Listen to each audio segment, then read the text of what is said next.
every moment of our journey of life, for our destiny is to come to your all-embracing love. As we continue our journey today and every day, you ask us to be attentive to one another, so that no one in the human family is ever lost or left behind. Remind us often that we are your precious children, and you ask us to act justly toward one another, to love tenderly, and to walk humbly with you, our God. Lord, as these citizens from throughout California gather in this chamber of the State Assembly of the People's Representatives to discuss the issues affecting the seniors of this state, we ask you to direct them by the light of the Holy Spirit, so that with enhanced human wisdom and heartfelt compassion, they may bring to light recommendations that will help our senior citizens to live life with gratitude, respect, and dignity. We offer you, Lord, our morning prayer of praise. Bless all gathered here who have come to work for the common good of all the people of our state. We bless you, O holy God, now and forever. Amen. Thank you.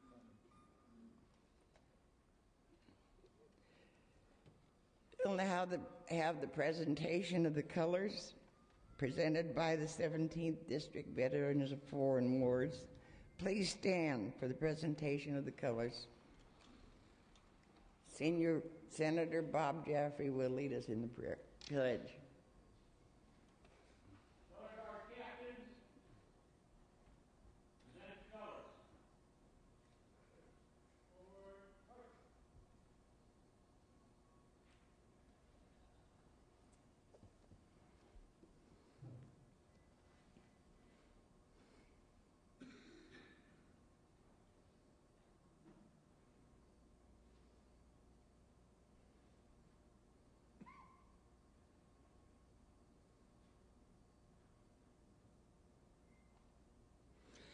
Please join me in the pledge, and those in the visitors also. Begin. I pledge allegiance to the flag of the United States of America and to the republic for which it stands, one nation, under God, with liberty and justice for all.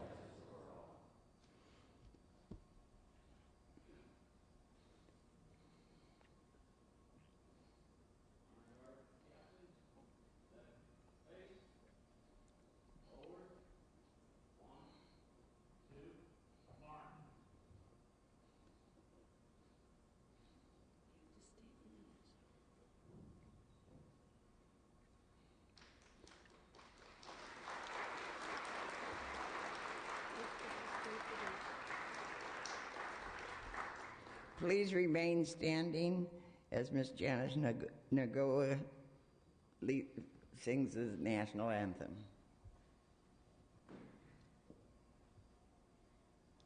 Please join with me singing our national anthem. Oh, say, can you see by the dawn's early light what so proudly we hail at the twilight's last gleaming, whose broad stripes and bright stars through the perilous fight o'er the ramparts we watched were so gallantly streaming, and the rocket's red glare, while bombs bursting in air, gave proof through the night that our flag was still there. star-spangled banner yet wave o'er the land of the free and the home of the brave. Thank you. This is for you, Jen. Oh my goodness. It's just our appreciation. Thank you. You may be seated. I'll now ask the Senior Assembly Member Eleanor Block to present the memorial for our 29th annual session.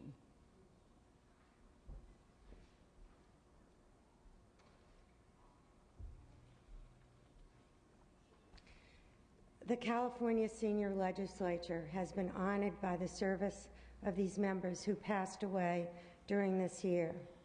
They put the needs of California seniors towards the forefront of their lives. And I'd like to read this poem.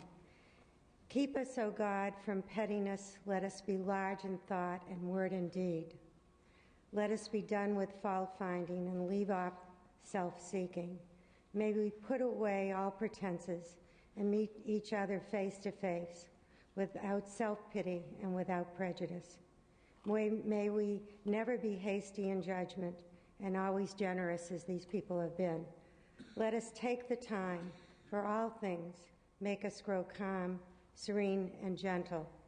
Teach us to put into action our better impulses as these people did, straightforward and unafraid.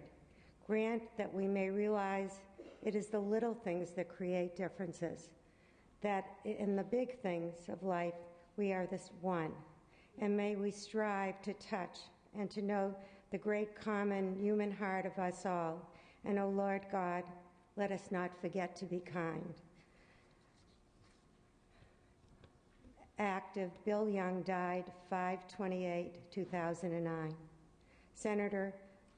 Senior Senator Bill Young served the CSL for nearly 7 years, starting as a senior assembly member in 2003 from Sacramento.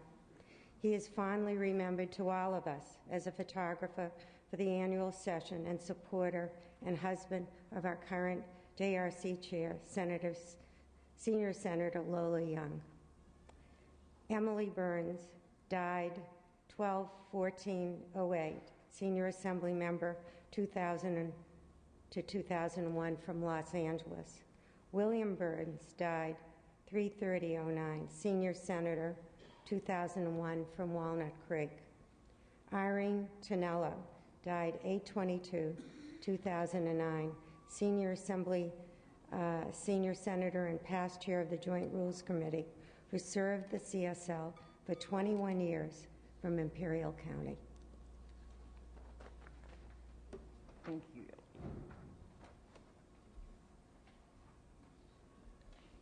Thank you, Ellie. I would like now to introduce the following. Our session crier, Senior Senator Joseph Murphy. Escort coordinators, Senior Senator Romero Munoz and Senior Assembly Member Richard Shantz. Our co-volunteer coordinators, Brenda Austin, I saw her a while ago, but I don't think she's here now. Oh, there she is, way in the back. And Seema Jaffe. And I saw her on the elevator, but I don't know where she is now.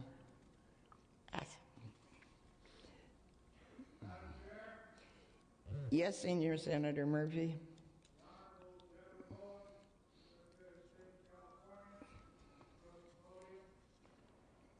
Yes, sir.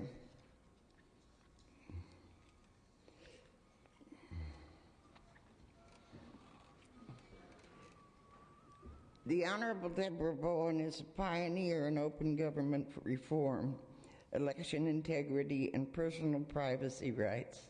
She became the 6th woman in California history elected to statewide constitutional office when she was elected Secretary of State in November of 2006.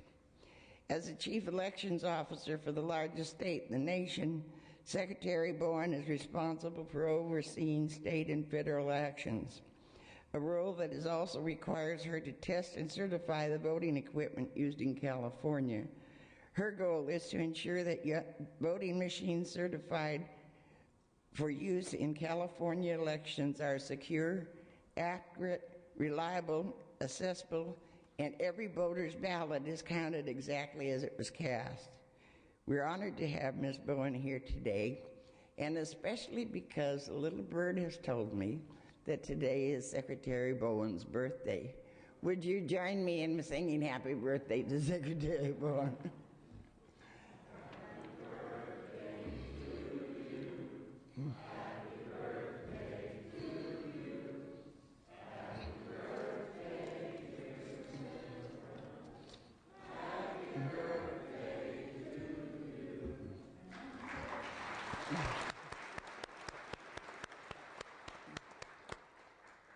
Secretary Bowen will now administer the oath of office.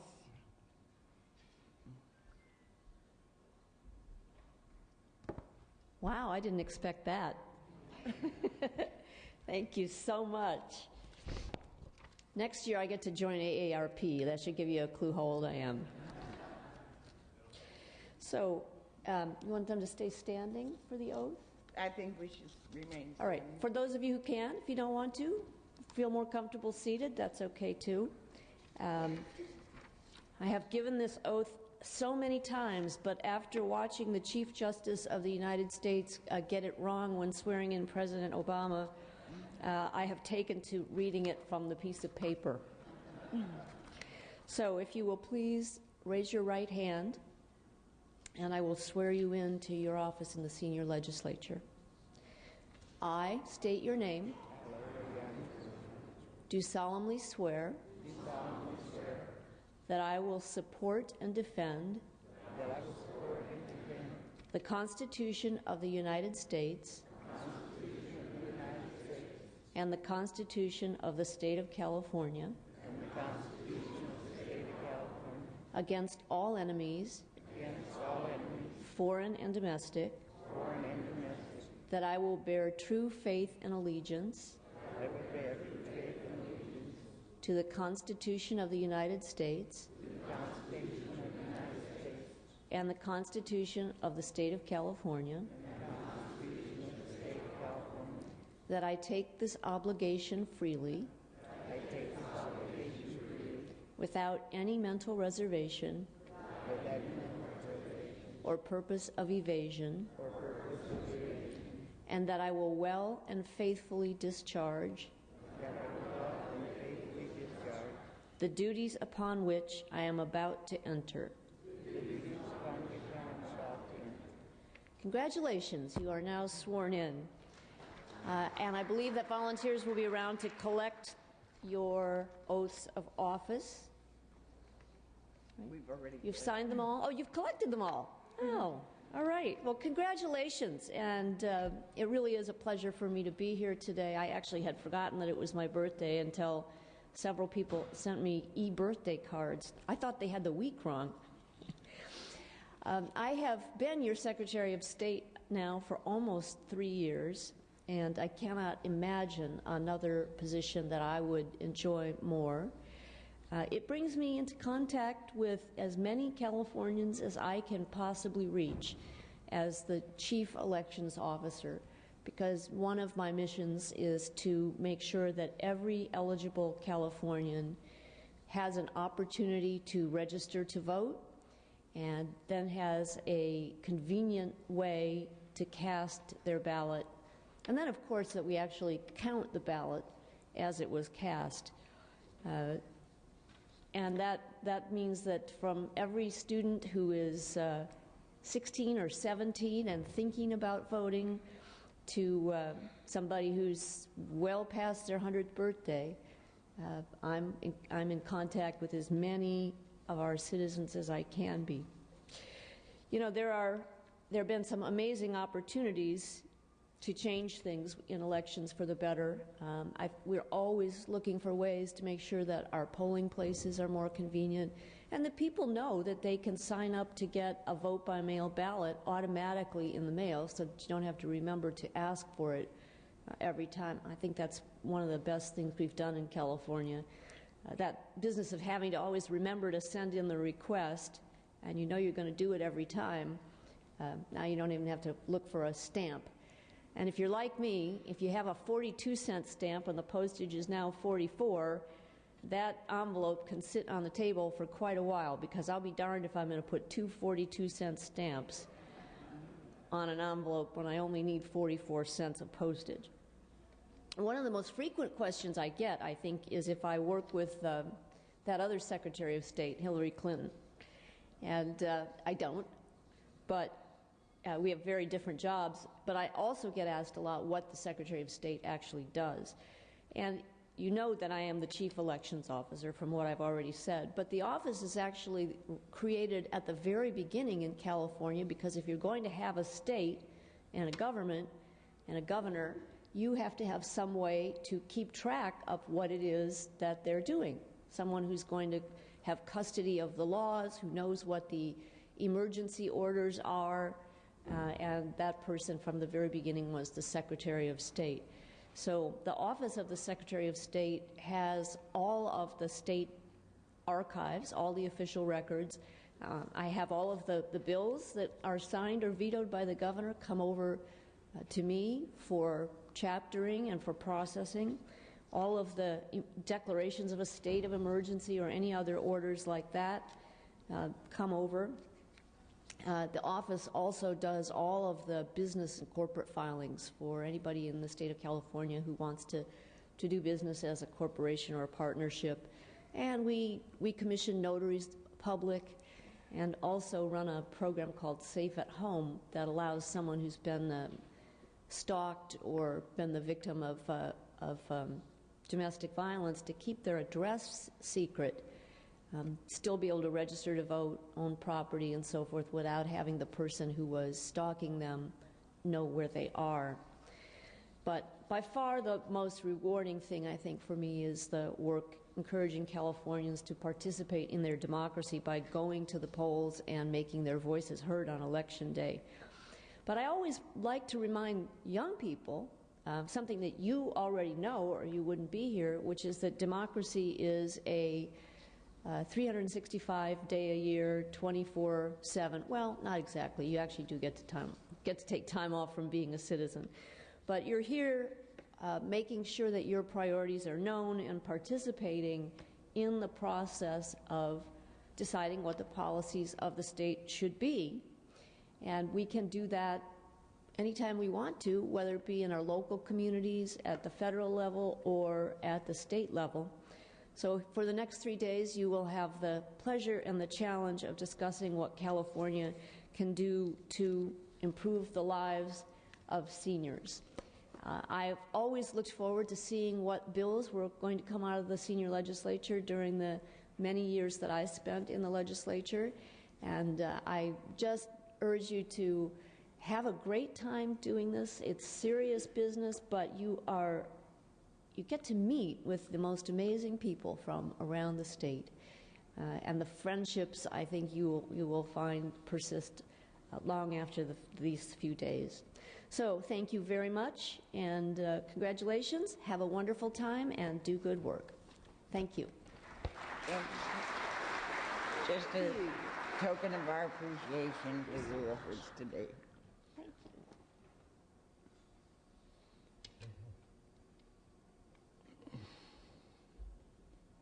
We have just a little bit of housekeeping to be done at this point. There's a special session called, and they will be using room 4202. And so the Assembly Health Policy Committee will remain here in the Assembly chambers to conduct their hearing both today and tomorrow afternoon.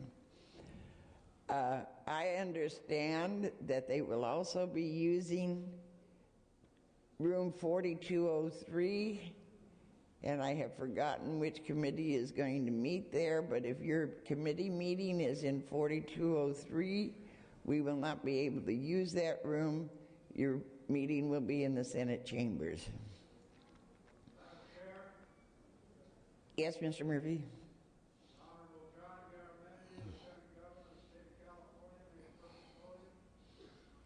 Yes, please have Mr. Garamendi come in. We are very pleased and honored to have as our keynote speaker this year our Lieutenant Governor John Garamendi. John Garamendi is the 46th Lieutenant Governor of California. He brings to the office 34 years of public service. We will into the third year of his term. He has made the office a powerful advocate for families and hardworking Californians. He has sponsored the California Senior Senator breakfast every year that he's here, and has supported and been a partner to us throughout his time in Sacramento. Thank you, Lieutenant Governor, for being here.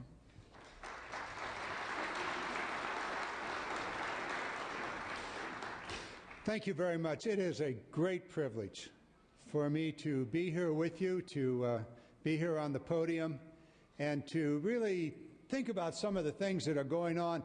One of you, there you are back there, you said, here's what you ought to talk about. And you ought to talk about the journey of the years that I have spent. I came into this room in 1974, in December of 74, having won an assembly race in a district that spanned a beautiful part of California, Tahoe, all the way down to Mammoth Mountain, and then on the Central Valley, Stockton and Lodi, and up into Sacramento. And the experience of sitting in one of that second to the back row over there and participating in the legislative process, what a marvelous thing to do. What a wonderful way to spend your time. And here all of you are in a role that's so critically important, much like it was for me back in 1974 and my first years in the legislature. The excitement, the enthusiasm, the challenge of trying to figure out how to deal with the issues that confront the state of California. Things changed over the years. Many things have happened. I went on to the Senate and moved across to that red building or the red room on the other side of the Capitol. And then they tore this whole place down. Many of you may not know, but in 1975, there was a very critical vote right here on the floor of this assembly. And that vote was whether to abandon the California State Capitol and move to the far east end of the state park and build what was then called the Collier Towers, a glass edifice some 20 or 30 stories high in which the legislature would then reside. Very, very close vote. In fact, it was decided by one vote. And that vote, you can kind of figure out which way it went, because here you are, in a fabulously restored state capitol. But that period of time was a critical time, and I was one of those folks that said, wait a minute, we have the history. We have this marvelous history of California, and this is a pretty neat room, and the room across the way in the rotunda. Why don't we restore it? And they said, well, it's going to cost too much. Turned out it cost about a price of a 1975 movie ticket per person in California to restore this building. And we did. In that period of time, we were out of the building for about 3 years. We were in some temporary buildings on the east side of the Capitol, little, well, we called them huts at the time. They were little wood structures that were put up, and we conducted our business of the state there for some 3 years. Came back in here, and some marvelous things were done by extraordinary workmen and women who restored this, took the entire guts out of this place, went carefully through, did forensics on everything, came back and put it back the way it was in the late 1800s, except for a couple of things. Right up there, in one of the corners, is a gargoyle. And that gargoyle is doing the old sticking your tongue out and going woo-woo to the California Assembly. You can find it up there. And I see in the back of the room a bunch of kids from one of the schools, and they're pointing it out, and you can too. What does that mean? Well, it means a little bit of irreverence about the work that goes on here. But then from time to time, it's probably appropriate too, wouldn't you say? But not your work. The years roll by, the years roll by. We had Proposition 13, and it dramatically altered everything we know about the California government. It happened on June the 6th. 6 of us, and I was one of the 6, then in the Senate, we were charged in putting back together the financings for the state of California. And this was in 1978. June the 6th, Prop 13 passed. We had a budget due on July the 1st, and so 6 of us, 3 Republicans, 3 Democrats, 3 from each house, we sat down, and in those days, in the 24 days, we figured out how to refinance the entire governments of California, city, fire districts, local districts, counties, the state government. And we did it in a shocking way. It was bipartisan. We actually had nearly a uniform, universal 100% vote in both houses on the proposal that went through. Ah, those were the days. Not to be seen in recent days, but we knew we had work to do. We knew we had to solve problems, and so we set about doing so. I became the chair of the Senate Health Committee in 1978, Health and Welfare Committee, and some seniors and others said, gee, why are we putting all of these men and women in nursing homes when they can stay in their home and be cared for and get a few services in their homes? Why don't we do that? And so we sat down and we figured out, wow, we could save a lot of money. Instead of having everybody in a nursing home, they can stay in their own home. We would provide some services, maybe some medical services, some other kinds of services, and so we began the In-Home Supportive Services program. And over the years, that program has provided millions of Californians with the opportunity to stay in their home as long as they were able to do so and not be moved off to a nursing home prematurely, saving the state billions of dollars over the years. You know what's happening today? In a fit of what I call stupidity, there are people around that say, we'll cut the in-home supportive services and that'll save money. And I'm going, duh? What are you thinking? You think a nursing home is somehow cheaper than providing the services in a home? You think it's somehow better for a senior citizen? I don't think so. Over the years, these programs have evolved. The food service programs for seniors, Meals on Wheels, other kinds of programs, all of them designed in one way or another to provide the support necessary for our senior population. And it's worked. It's worked to keep seniors healthy. It's worked to keep them in their homes. And it's also worked to reduce the expenses of the state. Unless you want to be a really mean and ugly state, in which case you don't care about these things. You don't care about services for seniors. You just go, they'll take care of themselves. Well, the fact is they're not going to. And we ought to be a state of compassion. We ought to be a state that's concerned about the care of everybody, whether they're a senior or one of the kids in the balcony. We're a very wealthy state. We're a state with enormous strength. We're a state that has a very, very diverse economy, from agriculture to aerospace to movie industries, the high-tech industry, biotech, enormous diversity in this state's economy, and considerable wealth. We're the 7th or 8th wealthiest economy in the entire world. And surely amongst all of this opportunity, we can provide the basic services that we need. I see the kids are leaving. In California today, back in the 1970s, we had what was arguably the best education system in the world.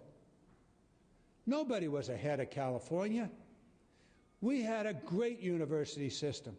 When I left the legislature in 1990, we supported the University of California students $15,000 per student. This year's budget that was just pushed out of here a few months ago, $9,000 per student in constant dollars. More than a third, almost a 40% reduction in the support that this enormous economy is willing to invest in the future. In K through 12, we've fallen from the top 10 down to the bottom 5. We're 47th in how much we support our children. You think for a moment this economy is going to continue to grow and prosper if we don't invest in the education of the next generation workforce? There's no way it won't happen. We'll see the economy slow down, and we'll slip from 7th and 8th to 10th to 12th to 15th, and down we go. And the money we need to provide the services for children and seniors and others, it won't be there. So what are we to do? What are we to do? I've seen it over the years.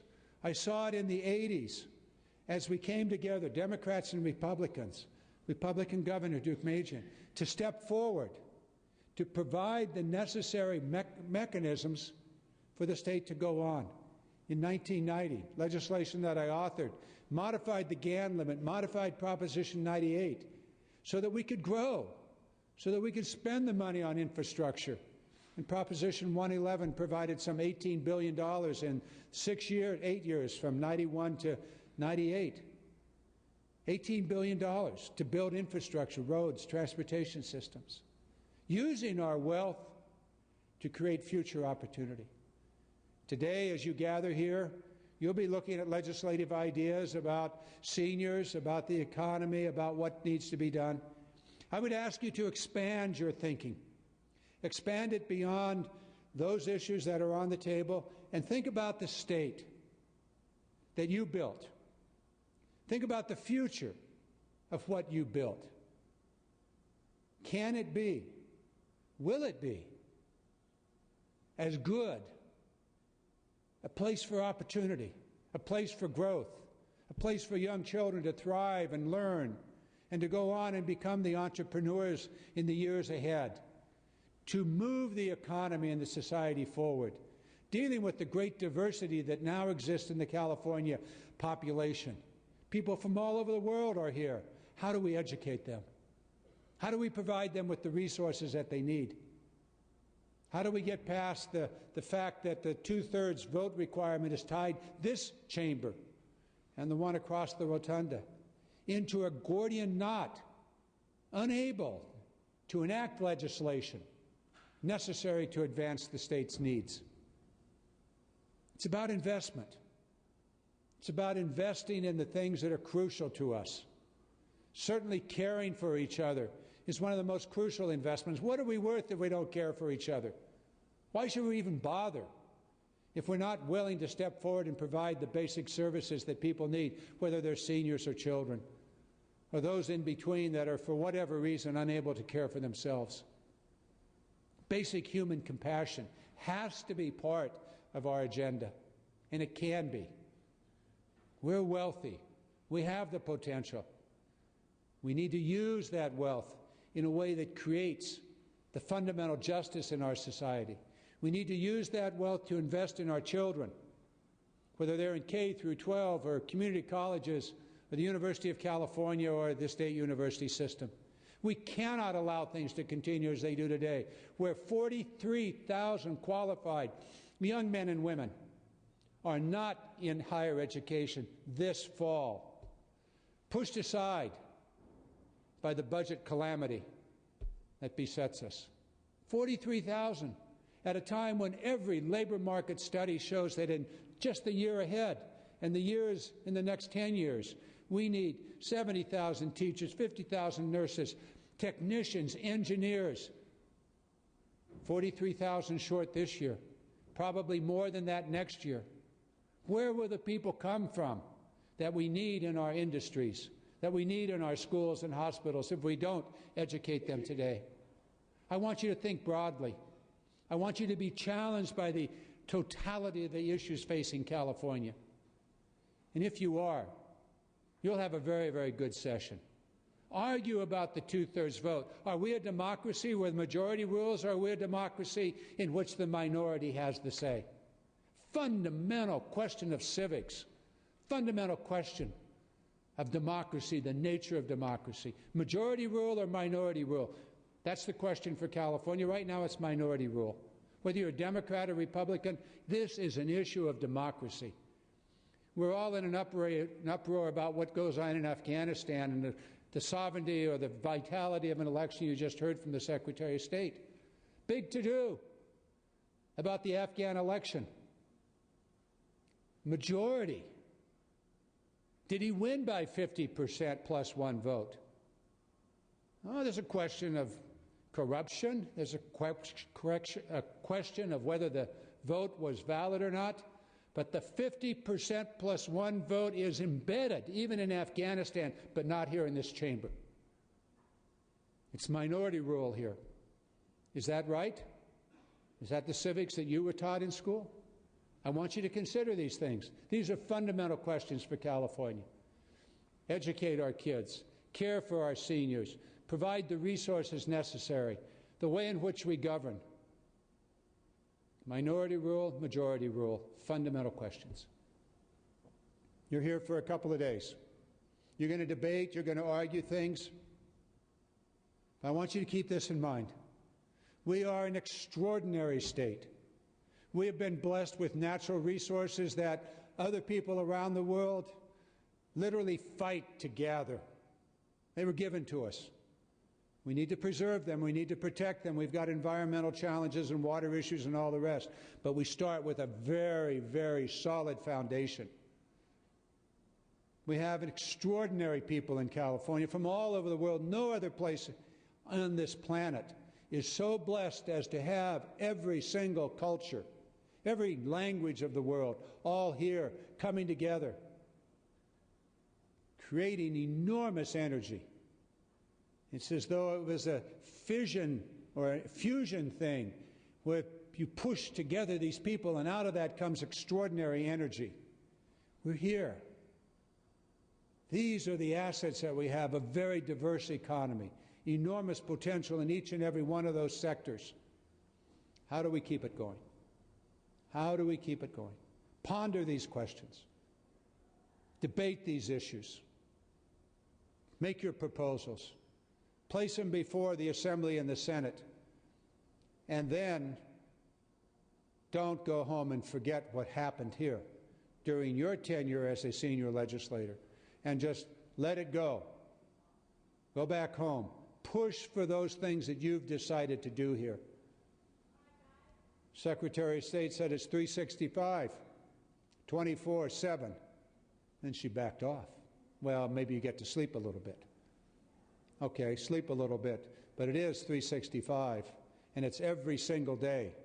So your work here is not finished when you adjourn. Go back home, push your issues, and think large thoughts about what kind of state all of us live in today and want to pass on to future generations. You're important to us. Your debate, your discussion, it's important to us. Us, 38 million Californians. Thank you so very, very much. Thank you, Governor. This is just a token of our appreciation. Thank you.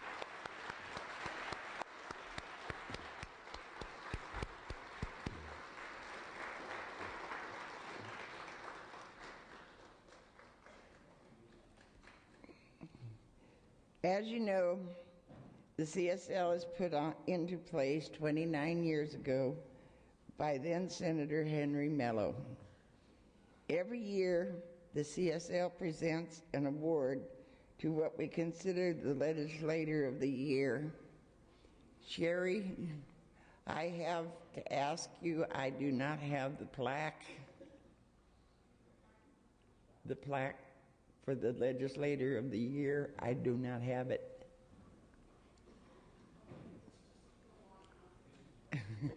We're going to have to pass this. Oh, wait a minute.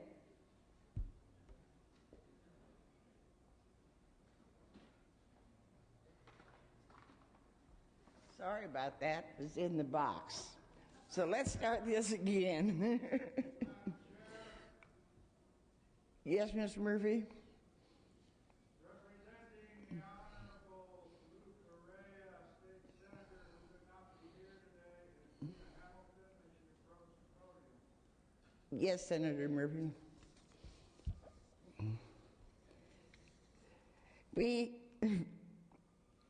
I would like to present also Mr. Mike Mello,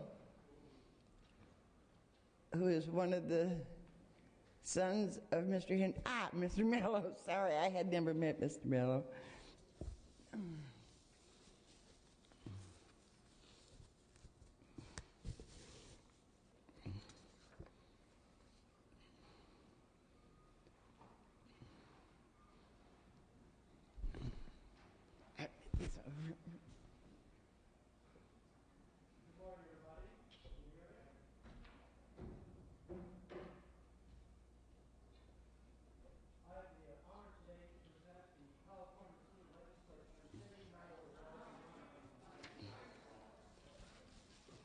How about now? Good morning. My name is Mike Mello. I'm one of Henry's sons. He has 4 boys. I was number 3. And 2 of my other brothers have volunteered working for the senior legislature when you've spent your week in Sacramento in October. So I welcome you back to the Capitol and the work that you have ahead of you. Today, I have the honor to present the California Senior Legislature's Henry Mello Award.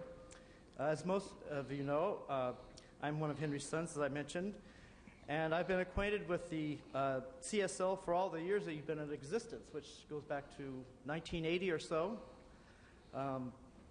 This year's Henry Mello Award goes to an individual that was elected to the 34th Senate District, which is down in Orange County, in 2006. And his district represents Anaheim, Buena Park, Fullerton, Garden Grove, Santa Ana, Stanton, and Westminster. He serves on various standing and select committees and also a member of the California Crime Victims Memorial Review Committee and the Prop 63 Mental Health Services Oversight and Accounting Commission. He has received numerous awards and recognition for his hard work and strong commitment to his constituents. Senator Lou Correa's passions include providing health care for children and mental health care and ability for higher education for all Californians. Senator Correa has partnered with the CSL repeatedly through the years and has authored 3 of the CSL's proposals this year. Thank you, Senator Correa, for helping the CSL to help others. And as you heard, Senator Correa is unavailable to be with us this morning. So, on behalf of the California Senior Legislature,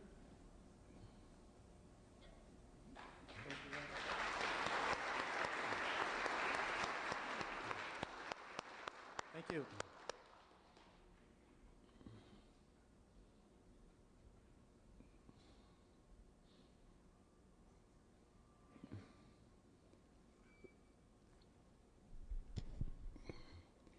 I saw Ms. Dowsher earlier. Is she?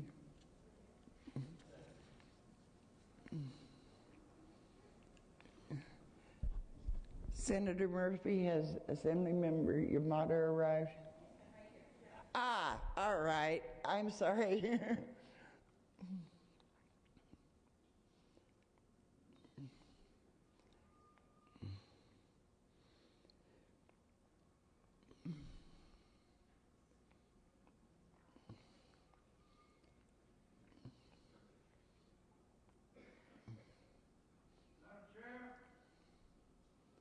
Yes, Mr. Murphy?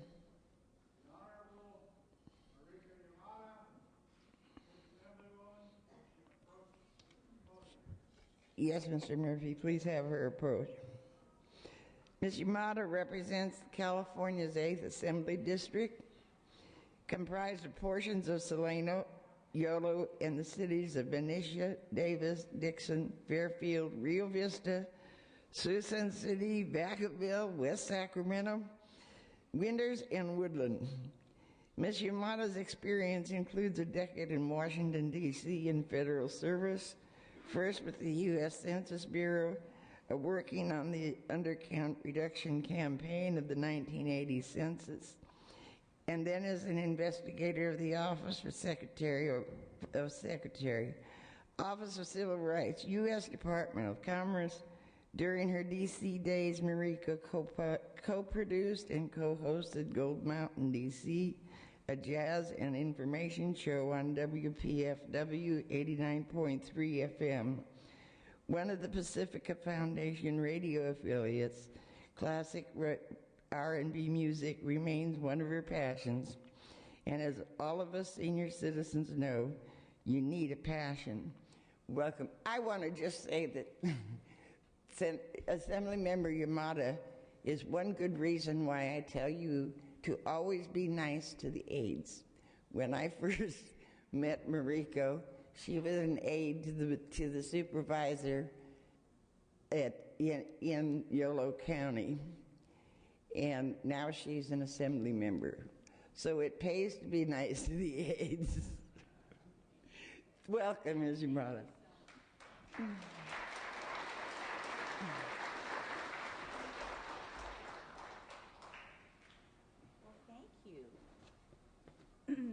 Well, good morning, everyone. And Lola, thank you for that very, very warm welcome and for this wonderful escort. You know, I'm usually not treated so kindly in these chambers. No, just kidding.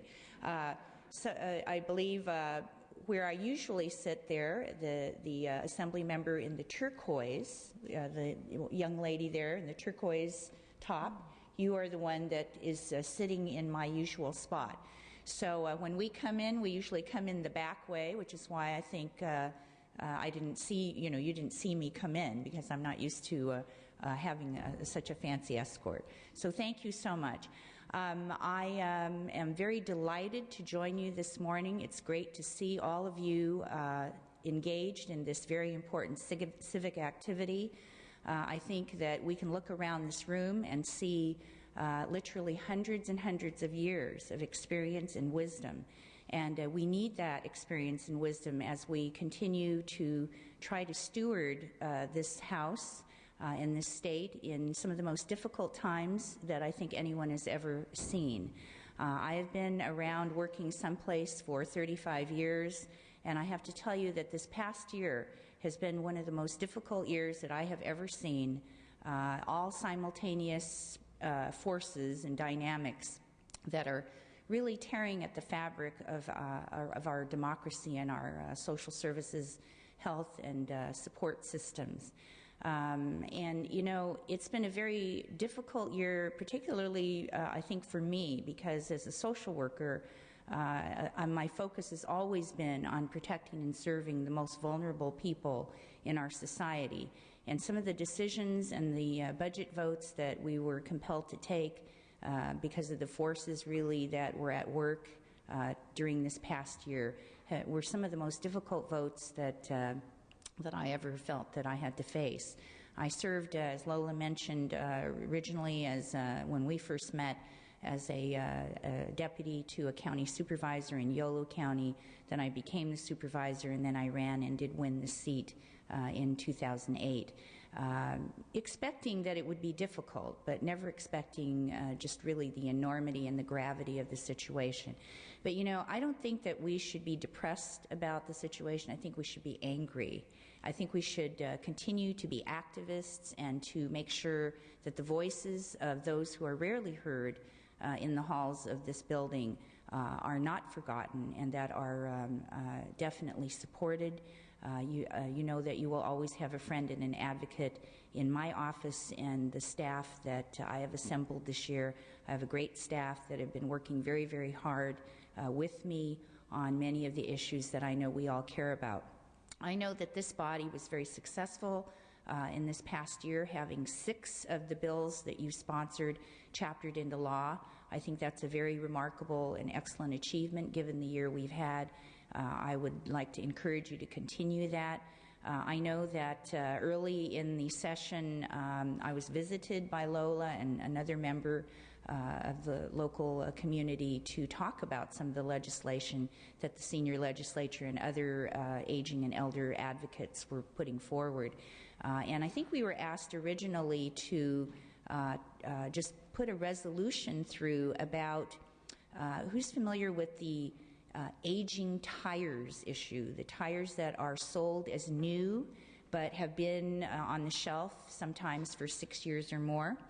And that there's a resolution, that was being asked of us to put forward to the federal government to see if we could bring attention to that issue and to see whether we could get Congress to address putting the codes for when a tire is manufactured on the outside of the tire instead of on the inside of the tire.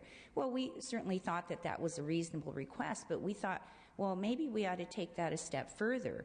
And so we did introduce AB 323 this past round about getting retailers, tire retailers, to disclose the age of a tire at the point of sale, so that at least, you know, we wouldn't have to get down on our hands and knees and crawl underneath the car to find out the code and if you could even decode when the tire was manufactured, because it's not really readily apparent from the codes that are stamped on the inside of tires now. Well, we did take that bill forward. Unfortunately, it was a bill that did not make it even out of its first policy committee, because I think there were forces at work with competing bills that kept our bill on the side and allowed another bill to advance. And I know as you all pursue your legislation in this session and also through the next legislative session, that, you know, there's all sorts of shenanigans, should I say, that are played sometimes with how bills become a law. But, you know, you have to just stay focused, you have to stay committed, you have to stay dedicated, you have to make sure that you are standing up for the principle and the good public policy. And, you know, I think we're going to try this bill again, because I think it is the right thing to do. It's a very simple step that we can take to ensure that seniors and others are protected and consumers are protected from this very, you know, common purchase that we have to make throughout our lifetimes. So with that, I just again want to welcome you. I know you had a wonderful swearing in with the Secretary of State's office, and words from our wonderful Lieutenant Governor, John Garamendi, who will not be our Lieutenant Governor for very long, depending on how things turn out next Tuesday, when he moves on, hopefully, to represent part of my district in Congress, Fairfield and Dixon. And I know that Senator Lou Correa has long been a friend of seniors and was recognized earlier. Please count on our office. I am a member of the Assembly Aging and Long-Term Care Committee and was the former chair of the Yolo County Commission on Aging and Adult Services. I actually took care of my mother for 23 years and have a long and abiding interest in in-home supportive services and many of the issues that you are facing on a daily basis. Was also a strong supporter of Assemblymember Jim Bell's legislation to address Elder Economic Index, which unfortunately was vetoed by this governor. I think it's a very common sense and straightforward reevaluation of what does it really cost for a person on fixed income to survive in our society. And I'm very disappointed that that legislation was vetoed. I think we need to continue to address those issues to ensure that people know what you all are facing and what we will all be facing. You know, I just turned 59 last Friday, and so I consider myself a senior already. I guess AARP considers this senior associates when we're 50. So next year when I turn 60 years old, I will have achieved, I think, the Area Agency on Aging's definition of what a senior is. And then depending on whether I do get to retire or not and how Social Security is going to define us, I have to wait, I think, 7 more years to achieve a certain retirement age. But whatever the age is, I think one last note, and I will conclude with this, is we have to change attitudes towards aging in our society. In many cultures in the world, those who are elders and those who have lived on earth many more decades are sought out for advice and are respected and are consulted before decisions are made. I think in our very young country, we don't do as good of a job as we should about ensuring that elders are respected. And I know that in my tenure on the Board of Supervisors in Yolo County, I would not allow any disparaging remarks to be made about older adults when I was the chair. And I think we need to redefine our attitudes towards older adults in our society. You have a great deal of wisdom, as I said, and experience, and we should capitalize on that and make sure that we don't make the mistakes of the past that should not be replicated. So again, thank you so much. I wish you very, very, very well in your endeavors, and I'm glad that somebody is sitting in my seat. I look forward to seeing what legislation you put across the desk. All right, so thank you very much for having me. Bye-bye. Thank you. That was okay. Thank you. Thank you very much. Appreciate it.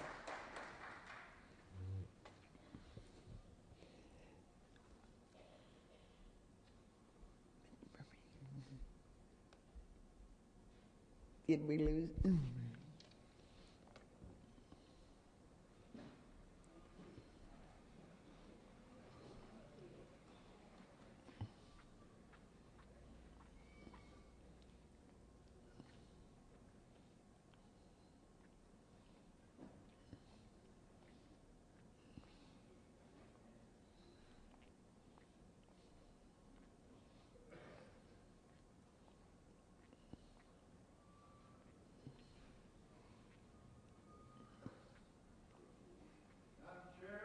Yes, Mr. Murphy.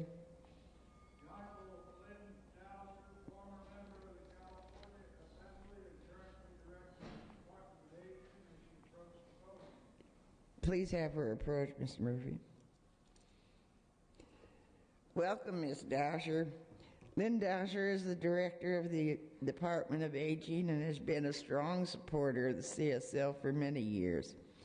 Prior to her appointment to the Department of Aging, Ms. Dasher served as the Assemblywoman for the 72nd District, which is located in Orange County and includes the cities of Anaheim Hills, Brea, Fullerton, La Habra, Placentia, Yorba Linda, and portions of the Orange and Buena Park. She was first elected to the Assembly in 2000 after serving 6 years on the Brea City Council, including 1 year as mayor. Recognizing the importance of senior issues, Ms. Dowser has served as vice chair of the Assembly Committee on Aging and Long-Term Care. Thank you, Ms. Dowser, for joining us.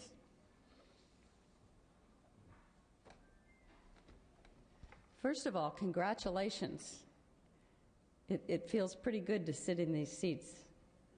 And you've worked hard to get here, and it's quite an honor. So congratulations for all your history that brought you to this room in this place today.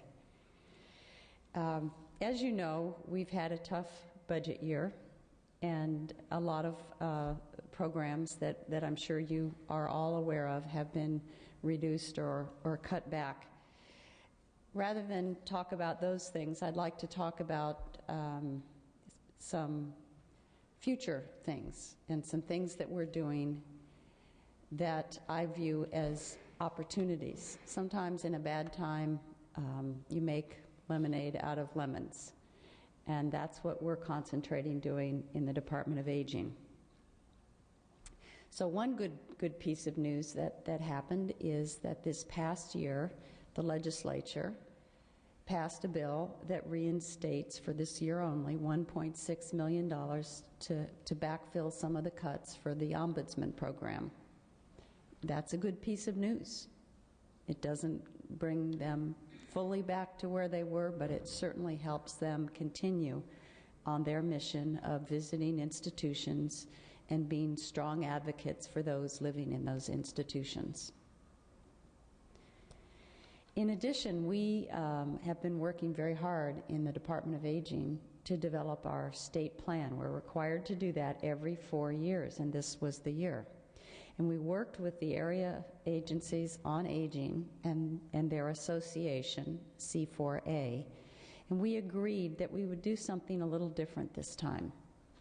In our work, we all have a whirlwind that we do. And the whirlwind is going to get done no matter if we set it as a goal or not. It's going to be on our desk, we're going to do it, and we're going to accomplish it. So rather than write goals about the whirlwind, we decided to write WIGs. Now, a WIG is a wildly important goal. So we agreed on 3 or 4 wildly important goals. And what we're going to do is we're going to take time out of the whirlwind periodically and work on the wigs, because otherwise you'd never get to the wigs, because you'd just be with your head buried on your desk doing the day-to-day things that you are required to do.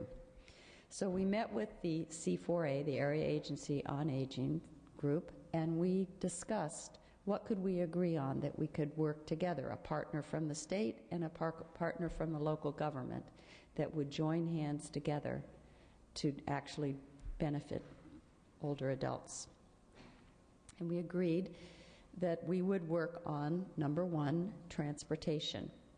We can have all the best services in the world, and if you can't get there, you're going to be a captive in your home. You're going to live in a golden cage and never get out of it.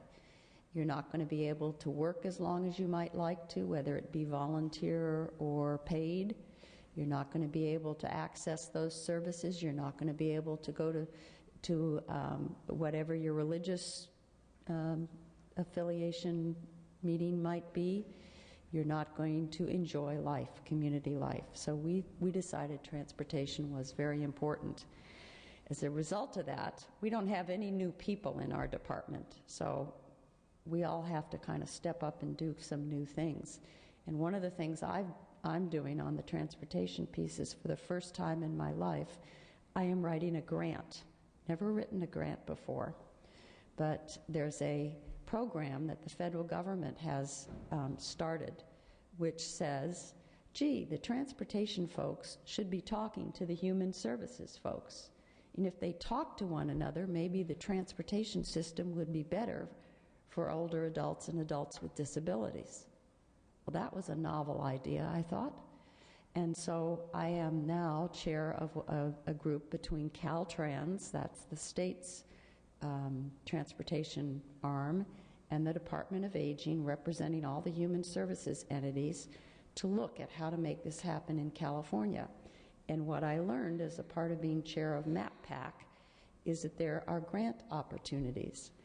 So the Department of Aging is going to put forth a grant to train all the area agencies on aging so that they can write a grant to hire a mobility manager in their agency. What's a mobility manager? Rural communities, if you're from a rural community, you may know something about this. So the Episcopal Church is driving here on Monday, and this nonprofit is going here, and the public bus goes here. Mrs. Jones calls, and she needs a ride. So the mobility manager takes a quick look at all the people who are going places and says, the Episcopal Church is going right by your house with a ride. They could easily stop by and pick you up on your way to wherever you're going.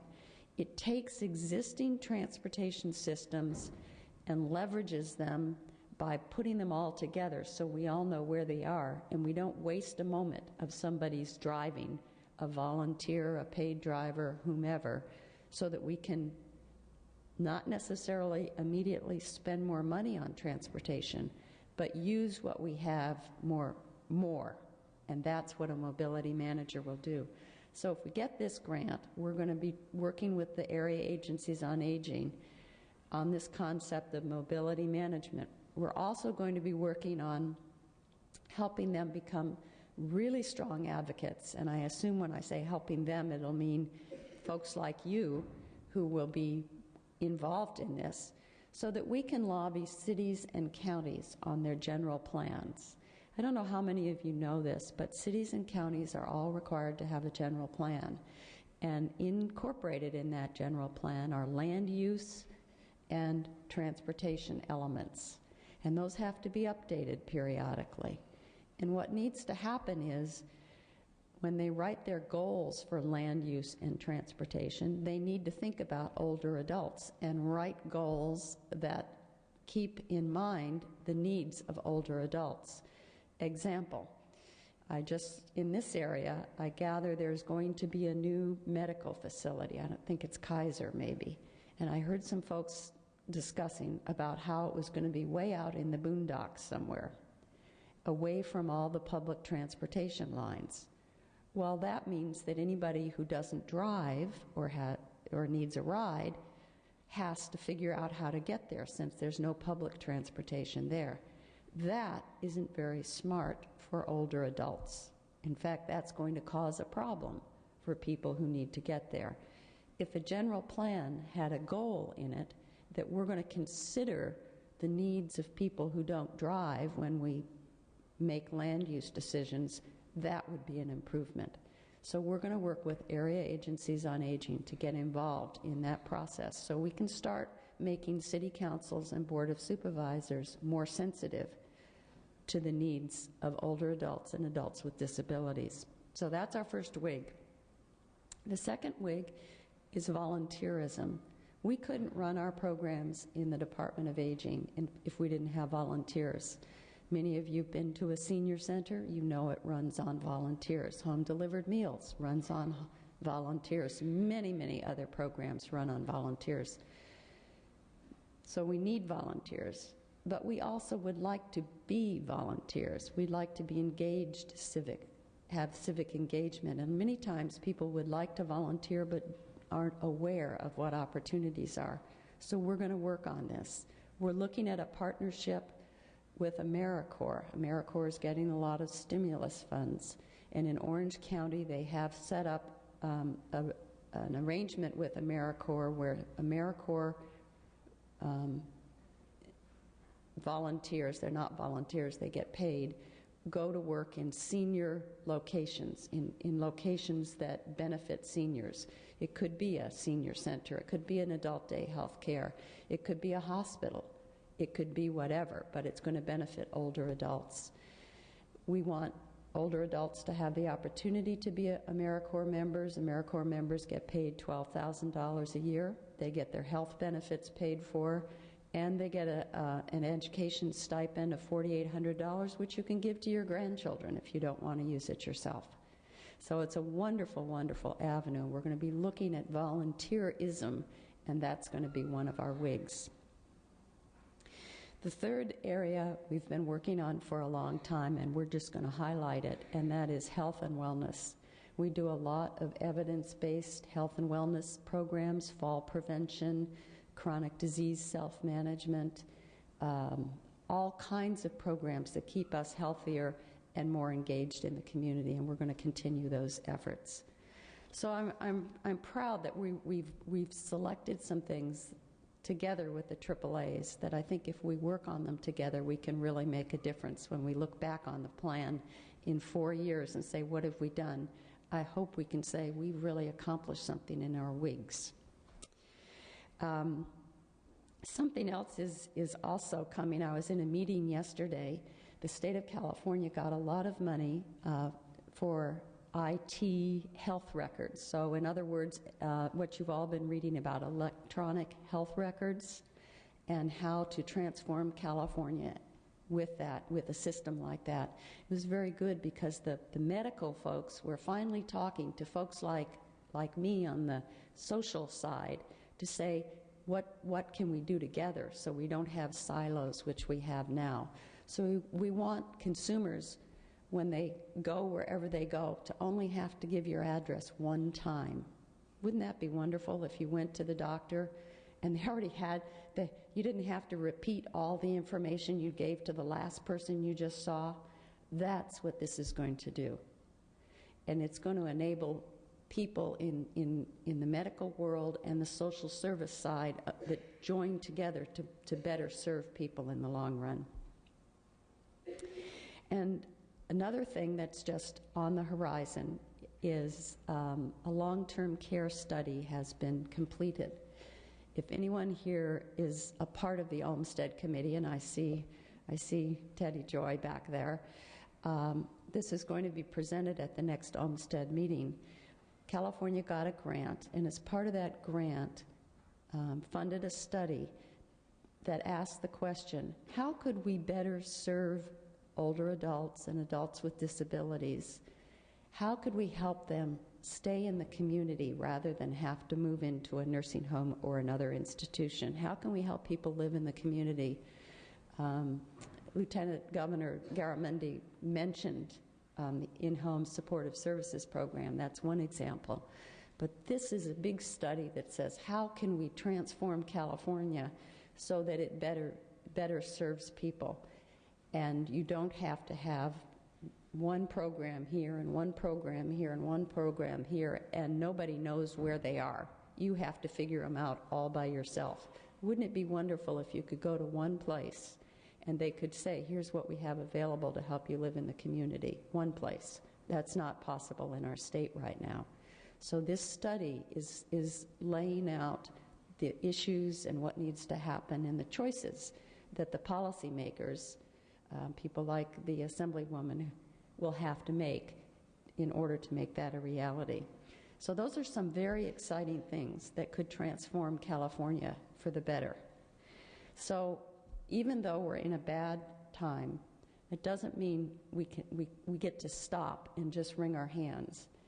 Oftentimes, in bad times, is the time when you can start planning and making changes for the future, for when times are good. So I would encourage you, as you think about your legislative work today, to think about that and think about not wringing your hands and crying, but saying, what can we do? What can we get ready for? What can we set the stage for that's going to, so that we're ready, the aging community, older adults and adults with disabilities are right there where the action is when we turn the corner on this economic problem we're having. And we want to be ready with, here are our ideas, let's go. And that's the work that I hope you will do today. That's what we're trying to do in the Department of Aging. I wish you a successful time. I wish you an enjoyable time. Enjoy every minute that you have on this floor. I know when I used to walk on this floor, I would just feel so honored, and I know you probably feel the same way. Enjoy it. Thank you. Thank you. Thank you, Ms. Daniel. We do have a certificate for you. I just can't find it.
Also with us today is Richard Devwilder, who is a special advisor for the Governor's Office of Emergency Service and the Office of Access and Functional Needs. We are really looking forward to hearing what Richard has to say.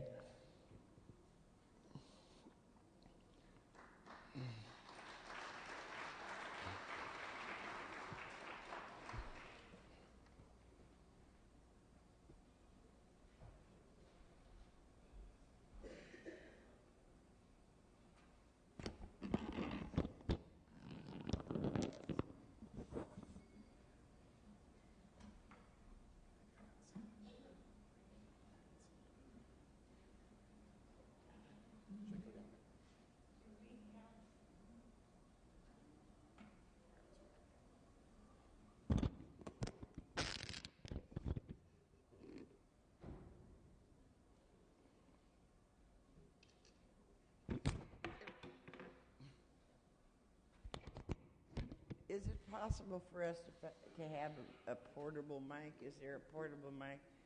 Unfortunately, you can't.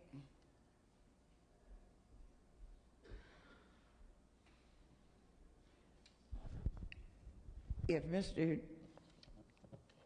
DeValder stands behind the podium, nobody's going to see him. Does anybody know if we have a portable mic that we can? Okay.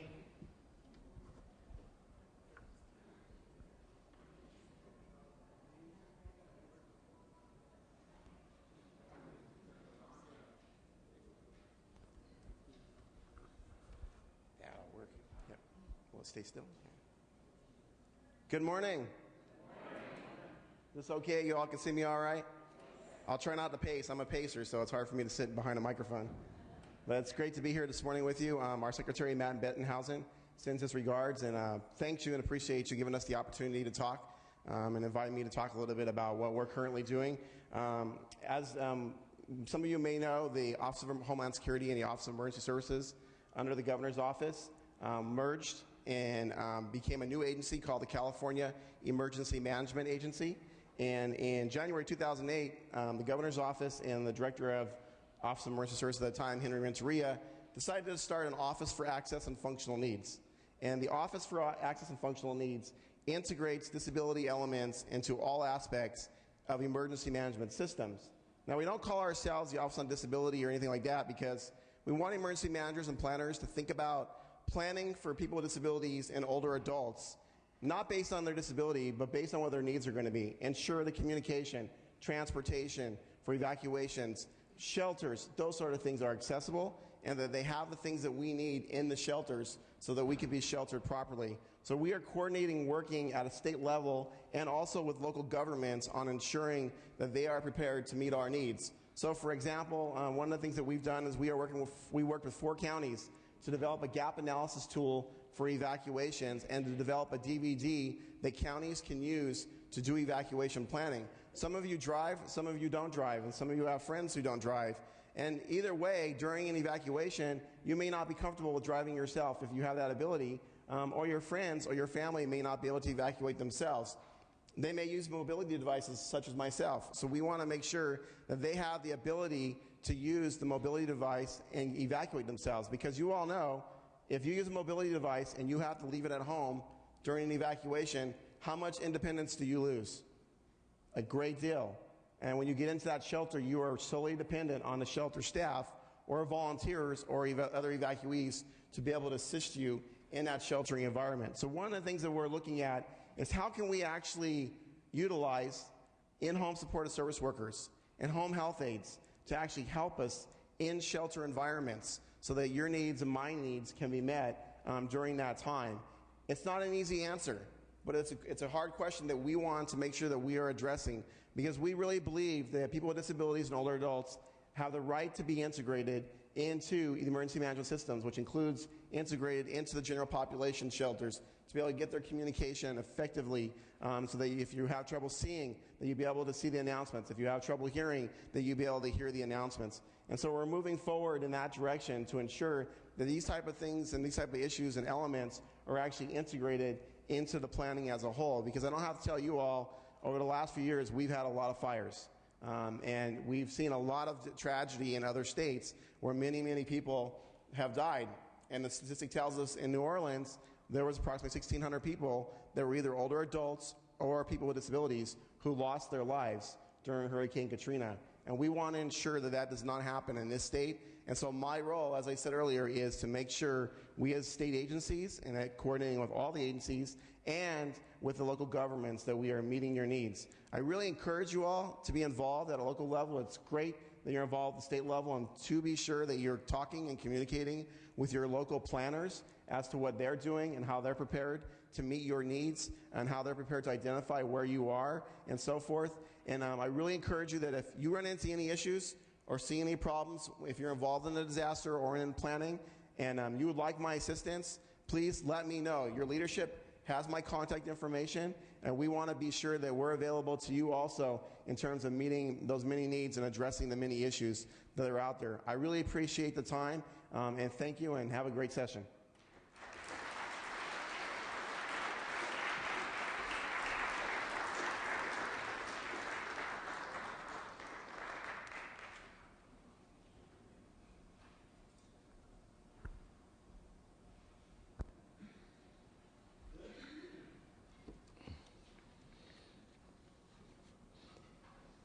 Next, we have Captain Avery Bound of the California Highway Patrol. He's going to talk about driver's licenses. Important thing to all of us here. I'm sure that there's not another topic that is near and dear to most of us. Could we please welcome Captain Brown? Well, maybe we won't welcome Captain Brown. I was so looking forward to hear what he had to say.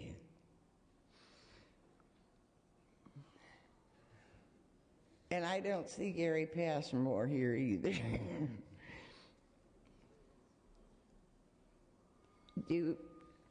Will Tettle Joy Rimald of the State Independent Living Council? There she is back there. I can tell you that most of our senior organizations are in with the Assembly, because Margie Metzler, I know, is also up in room 42. Betty, I thought I saw Betty Perry. Is Betty here? Okay, I saw somebody that looked like Betty Perry. Betty Perry is from the Older Women's League. These are all organizations that we've been partnering with, the Congress of California Seniors, the Older Women's League, Gray Panthers, State of Independent Living Council, and I just wanted to be sure that they were recognized.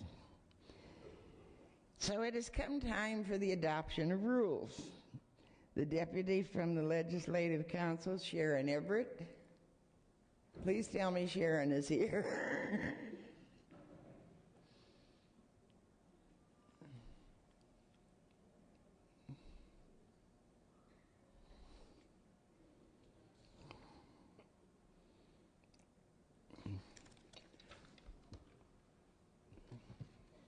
Okay.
Could I borrow it?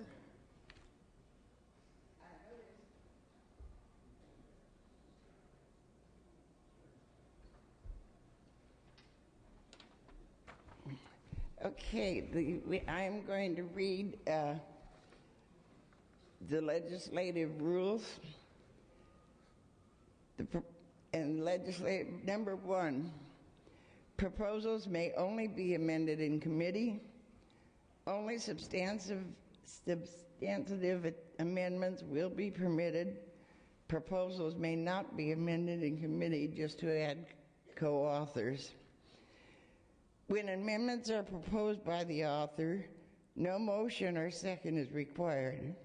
Amendments proposed by a committee member need a motion and a second. In either case, amendments are voted on prior to the voting of the entire proposal. Proposals are not to be amended on the floor of either house. Only proposals which have the unanimous vote, no dissenting votes, of the committee and have not been amended may be placed on the consent calendar. Members are prohibited from asking for a dissenting vote. In committee, in order to keep the proposal off the consent calendar. Members are prohibited from asking to have a proposal removed from the consent calendar just to have it debated on the floor. All consent calendar items will be briefly described by the author or his designee on the floors of both houses, both days of the floor sessions. A proposal may only be removed from the consent calendar if there is opposition to the proposal.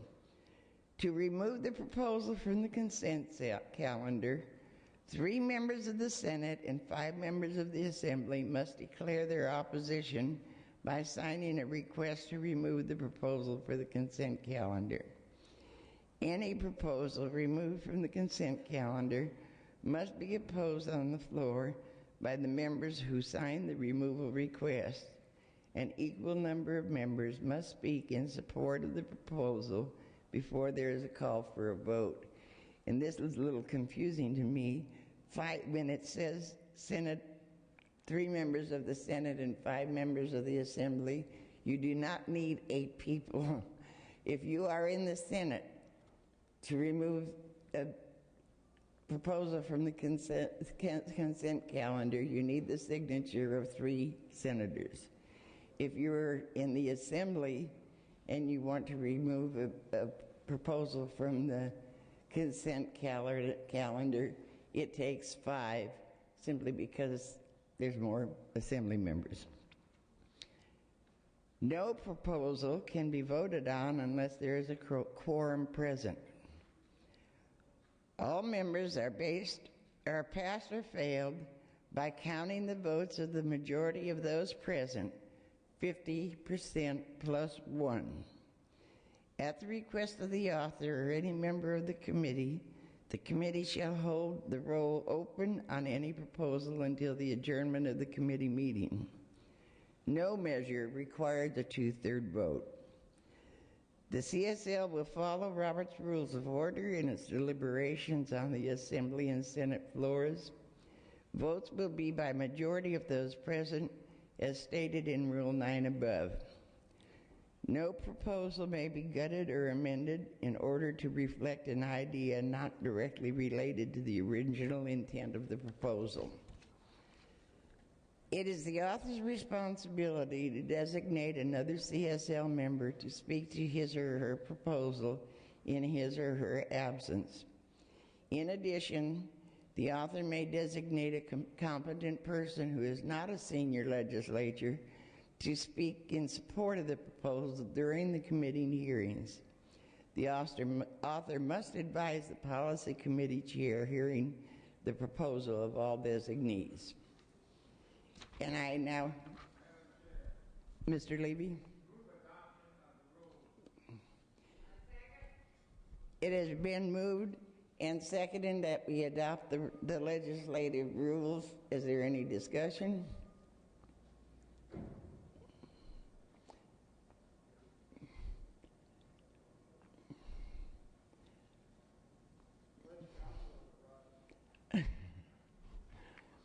Please.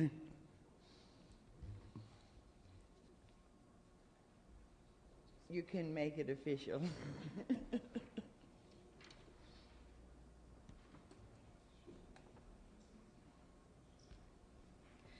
Good morning, everyone.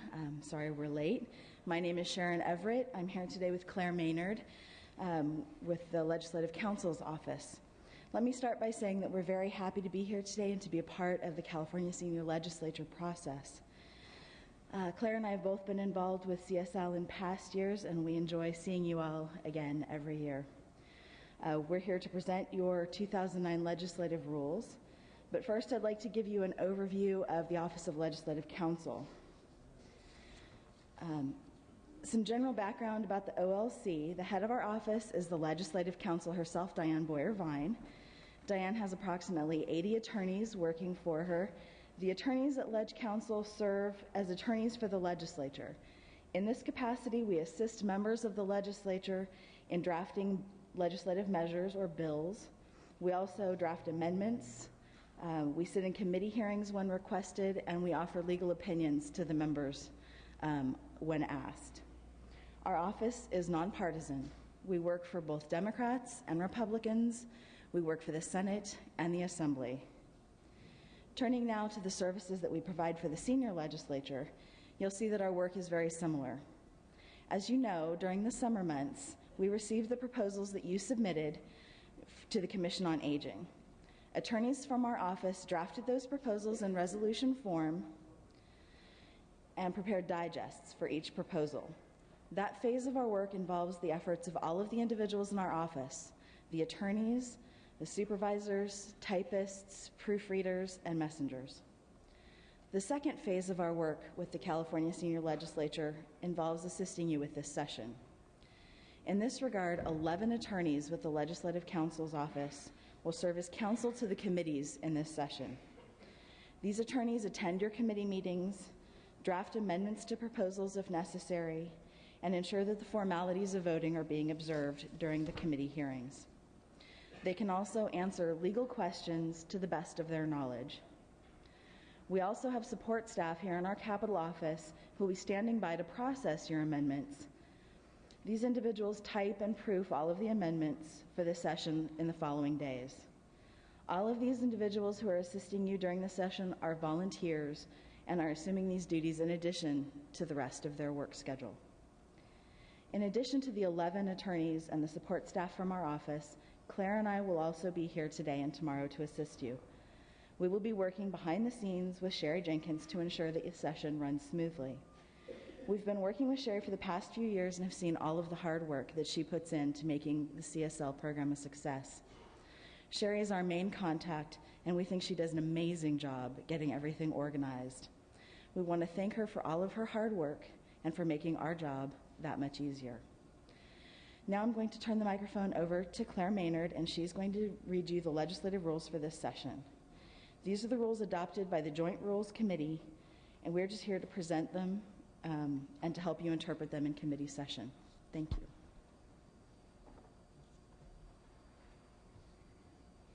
Good morning. I guess if you have a copy of the rules, it would be good to just turn to them and follow along rather than just completely listen and rely on what I'm saying as I read them. The legislative rules are as follows. 1, proposals may only be amended in committee. Only substantive amendments will be permitted. Proposals may not be amended in committee just to add co-authors. 2, when amendments are proposed by the author, no motion or second is required. Amendments proposed by a committee member need a motion and a second. In either case, amendments are voted on prior to voting on the entire proposal. 3, proposals may not be amended on the floor of either house. 4, only proposals which have the unanimous vote, meaning no dissenting votes, of the committee and have not been amended may be placed on the consent calendar. 5, members are prohibited from asking for a dissenting vote in committee in order to keep a proposal off the consent calendar. 6, members are prohibited from asking to have a proposal removed from the consent calendar just to have it debated on the floor. All consent calendar items will be briefly described by the author or designee on the floors of both houses both days of the floor sessions. 7, a proposal may only be removed from the consent calendar if there is opposition to the proposal. To remove a proposal from the consent calendar, 3 members of the Senate or 5 members of the Assembly must declare their opposition by signing a request to remove the proposal from the consent calendar. Any proposal removed from the consent calendar must be opposed on the floor by the members who signed the removal request. An equal number of members must speak in support of the proposal before there is a call for the vote. 8, no proposal can be voted on unless there is a quorum present. 9, all measures are passed or failed by counting the votes of the majority of those present, meaning 50% plus 1. At the request of the author or any member of the committee shall hold the roll open on any proposal until the adjournment of the committee meeting. 10. No measure requires a 2/3 vote to pass. 11. The CSL will follow Robert's Rules of Order in its deliberations on the Assembly and Senate floors. Votes will be by majority of those present, as stated in Rule 9 above. 12. The proposal may be gutted or amended in order to reflect an idea not directly related to the original intent of the proposal. And finally, 13. It is the author's responsibility to designate another CSL member to speak to his or her proposal in his or her absence.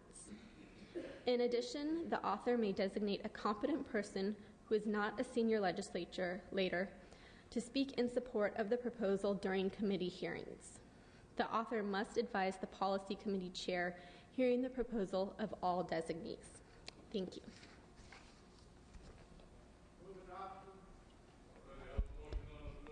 There was already a motion to adopt the rules. It's been moved and seconded. We are ready for the vote. Those in favor? Those opposed? The rules are adopted. Thank you so much.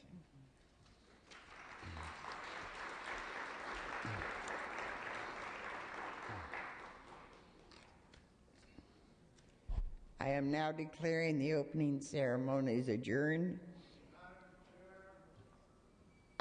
We're not going to adjourn. I see a friend that is. Yes, Mr.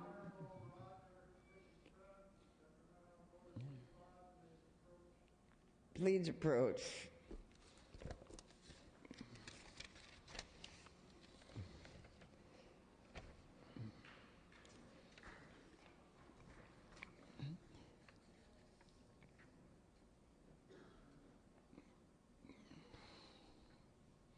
Roger Dickinson has been a friend for a very long time. He's a member of the Sacramento Board of Supervisors and a real champion to senior issues.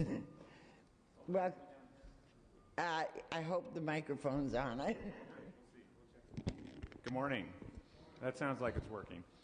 Thank you so much, Lola, and welcome to all of you. I apologize for being a little late this morning. I'd like to blame it on the wind, but I'm afraid I can't claim that excuse. We actually have a Board of Supervisors meeting going this morning and had an item that I needed to be present for before I came over to join you. I want to take just a brief few moments, first and most importantly, to welcome you to Sacramento and to this very special building. I know many of you have been here before. You are veterans of the senior legislature, and some of you are undoubtedly here for the first time.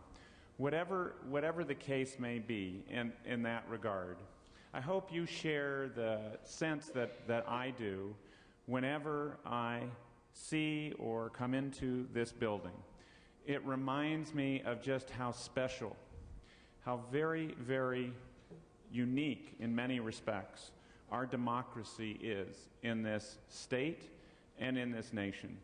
And at a time when we find ourselves with great national controversy and conflict, and at a time when our own state seems to be mired in a fair degree of turmoil that produces often much more heat than light, still I am moved, as I hope you are, by this physical facility because of what it stands for, because of what it represents in terms of our principles and our commitment to values. I came to Sacramento with my wife to live in 1977. It wasn't the first time I'd been to Sacramento, but it was the first time I came to reside here. In that time, this building was being, as some of you will recall, reconstructed because of its liability for potential earthquake damage. Some very wise people made the decision before that point to undertake that restoration of this building instead of deciding to let it go and demolish it and replace it with something newer and more modern. What a wise decision in my judgment that was. Because you really cannot replace what this building represents and what its vision suggests to all of us as we spend time here in the assembly chambers or elsewhere throughout this very special building. But of course, ultimately it isn't the building that matters. It is the building that can remind us of our calling to democracy in our state and in our nation. It is this building which can reinforce us in our commitment to the principles that have made our state and our nation such a strong and vital part of the world for more than 200 years. But it is ultimately what's inside of each of us, which we not only hopefully revere, but call into action at times like this, when we face the most difficult of challenges in our state. Many of you know better than I that we have gone through very, very difficult times in our state's history, in our country's history. We have gone through difficult times in your lifetimes and mine.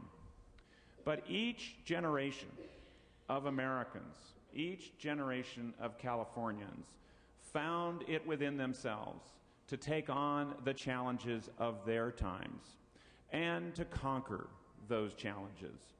I hear a lot of people in our times talk about how difficult circumstances are, and there's no denying that that is a reality. There's no denying that our neighbors are suffering often with the loss of their house, or our friends or family are suffering the loss of a job. There's no denying that these are indeed difficult times. But I take great strength and great assurance in knowing that those Californians who came before us and those Americans who came before us would never have said, "We can't make it. We can't do it. We give up." And I know from my service on the Sacramento County Board of Supervisors, where I've been privileged to hold office for the last 16 years, that my fellow Sacramentans aren't about ready to give up. They aren't about ready to roll over and say that we can't have a great, prosperous nation and state again. And I'm sure that your friends and neighbors from wherever you come in this wonderful state feel exactly the same way. So I say to you, as you meet here today in this very important exercise and spend time this week here in Sacramento, committed to this senior legislature, that you undertake this role with a renewed enthusiasm and a renewed commitment to making sure that once again we have the brightest of times in California. I am not among those who believes that the best days of California are behind us. Quite the contrary. I'm convinced that they're still very much ahead of us. And I'm determined, as I'm sure you are, to be around to see those next set of wonderful days. Now, we do have to address some very real and very difficult and vexing issues in our state and in our nation. We're all watching very closely to see what happens in our nation's capital with respect to health care reform. I'm hopeful that we will see legislation emerge from Washington, which will set us on a course to universal care and access for all to high-quality health care. That is something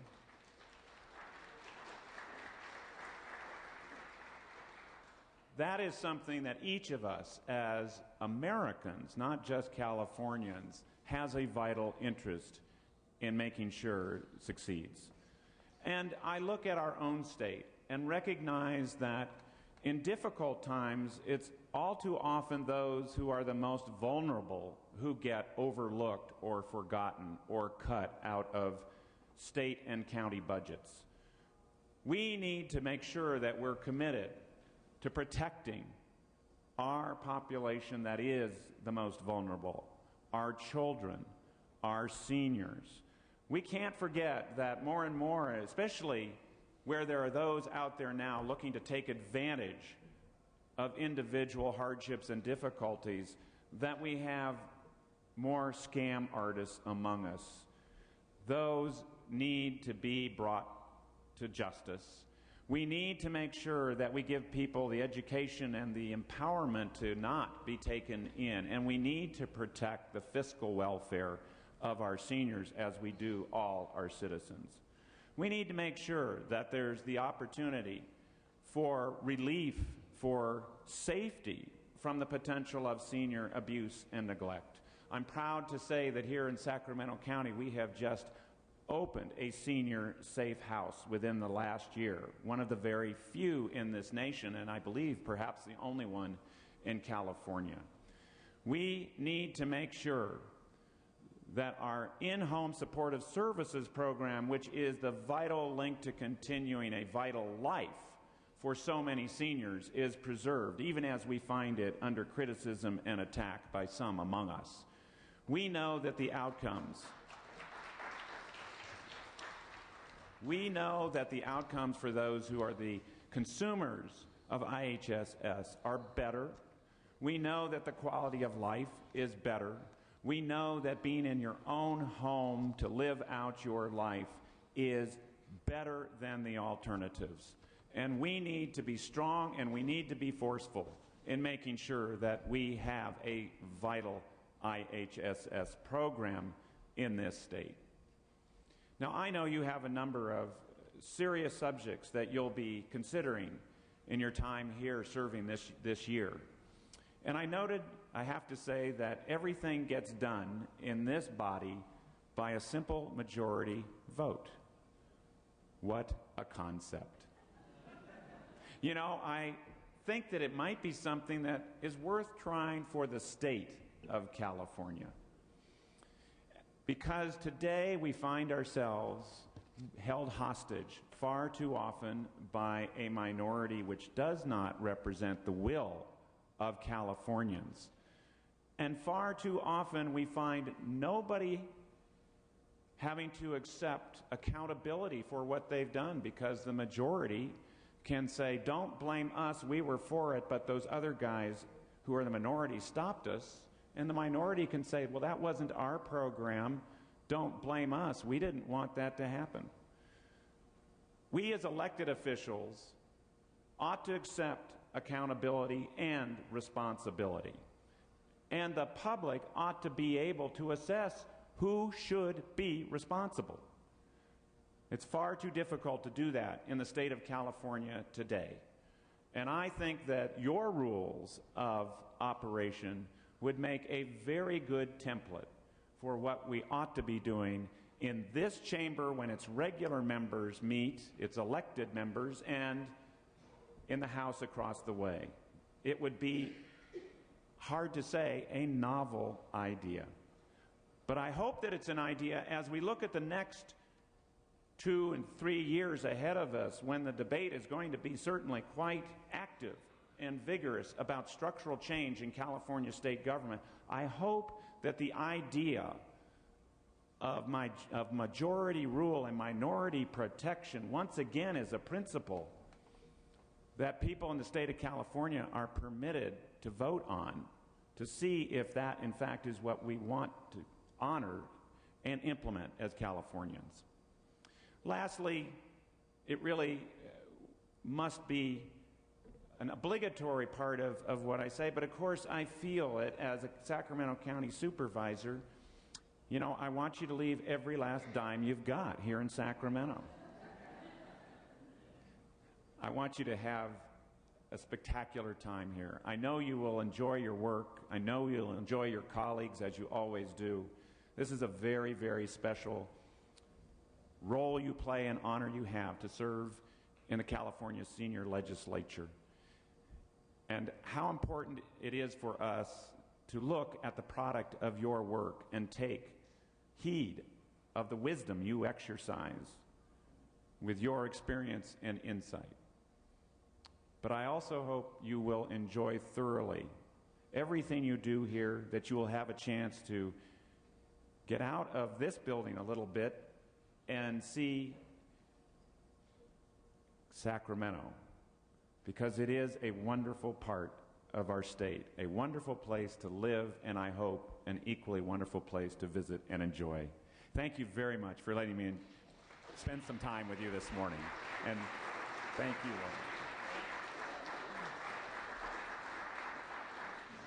This is just a token of our appreciation for your appearance today. Thank you very, very much. Good luck.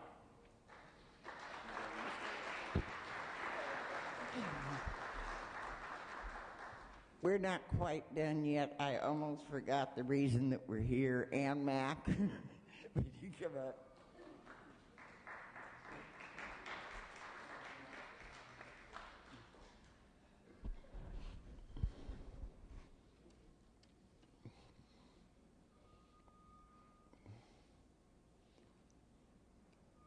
Every year, we also honor the legislators that have adopted our proposals. And unfortunately, most of them are busy today, but they all we all have certificates for all of them. So I'm going to ask Ann Mack to come up and. Good morning, brothers and sisters. It's good to see all of you. The proposals that were turned into bills and those that got chaptered, I'm hoping that in this room there will either be an assembly person, a senior assembly person, or a senior senator who comes from the district of the legislators that I'm going to be mentioning, and that you will pick up the plaque that we have here and take it back to that legislator. Unless, of course, the person that is the author of the bill wants to handle that, that person needs to come up and take the plaque and take it to the legislator and present it to them. It makes a good PR being able to do that. And you can also, it might be something that could go into your newspaper, could go into someplace or another. Make sure you take pictures, and it just is a good thing to do. So I'm going to name them off, and as I name them, either the person that is in the district of the legislator, or the person that's the author of the piece of legislation would please come up and pick it up. Thank you. The first one is the Certificate of Appreciation to the Honorable Jim Bell, Jr., California Assembly Member District 24, in recognition on his contribution on behalf of the seniors of California by authoring Assembly Bill 324, Aging Elder Economic Security and Standard Index. Now, if, let's see, there's Austin Lucero, there's Foster Lopes, there's Ann Mack, and there is Bob Jaffe. Any one of those three should pick this up and take it to the author, to the legislator. I'll put it here. Pick it up. The next one is the Honorable Wilna Amenia Carter, California District Assembly Member of District 62, on behalf of her contribution on behalf of the seniors of California for authoring Assembly Bill 152, the Mellow Grandland Older Californians Act Disability. Someone please come and pick that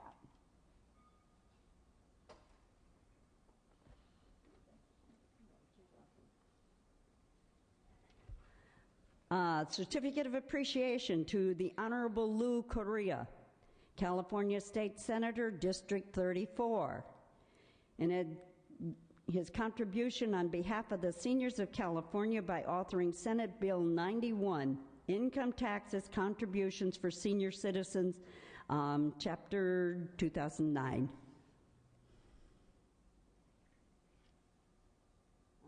is here. Oh. And I also have another one for the Honorable Lou Correa. His contribution on behalf of the seniors of California by authoring Senate Joint Resolution Number 4, Alzheimer's Silver Alert Program.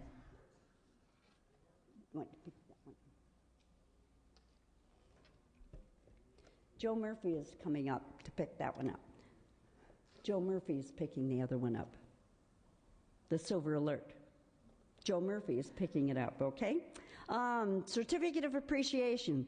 The Honorable Mike Feuer, California State Senator, District 42, in recognition of his contribution on behalf of the seniors of California by authoring Assembly Bill 935, Long-Term Health Care Facilities.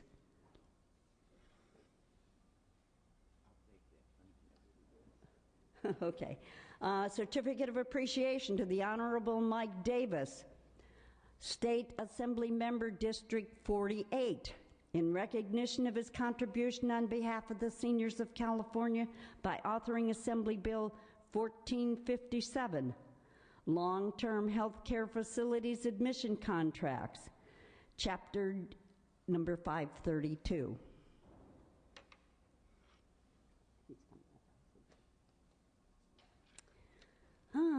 Certificate of Appreciation to the Honorable Elaine Alquist, California State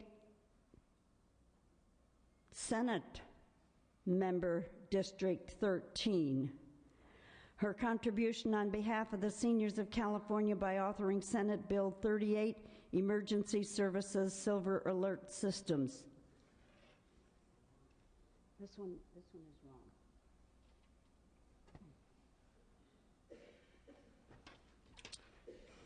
Certificate of Appreciation to the Honorable Jim Bell, Jr., State Assembly Member, District 24, in recognition of his contribution on behalf of the seniors of California by authoring Assembly Joint Rule Resolution 6, Elder Economic Security Standard Index, was Chapter number 92.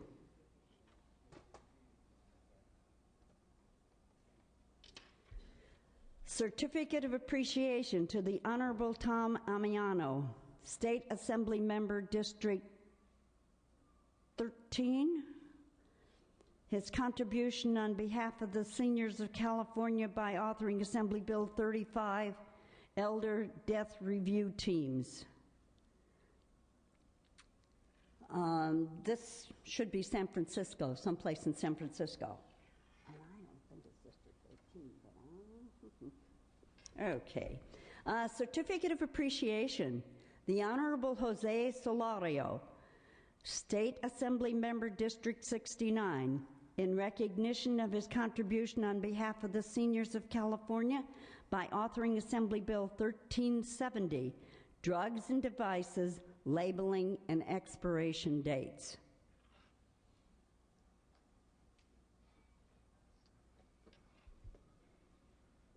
If nobody comes up, we'll see that the offices get these certificates of appreciation. Certificate of Appreciation, the Honorable Wilmer Emmanuel Carter, State Assembly Member, District 62, in recognition of her contribution on behalf of the seniors of California by authoring Assembly Bill 249, Health Facilities Marking Patient Devices.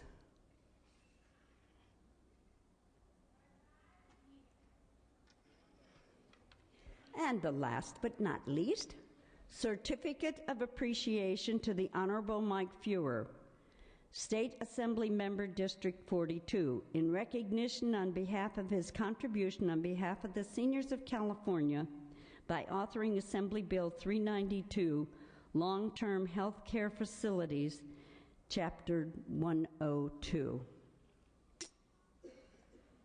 And I just want to say, I think that this year that we had a very, very highly successful year, and I'm hoping that in our next session that we will have a very successful session. I'm thankful for all of the legislative committee members and the JRC members and all of the members of the senior legislature who helped to see that all of these bills got passed and all of the proposals that turned into bills were presented. So thank you all very much for a very good year. You should all thank yourselves for that. It's a big hand.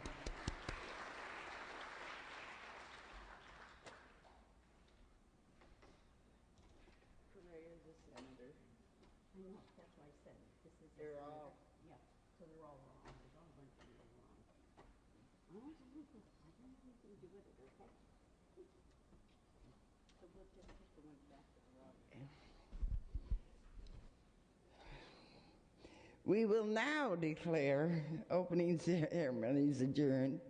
The committee hearings will begin at 1 o'clock, and the locations of most of them are listed in your program book.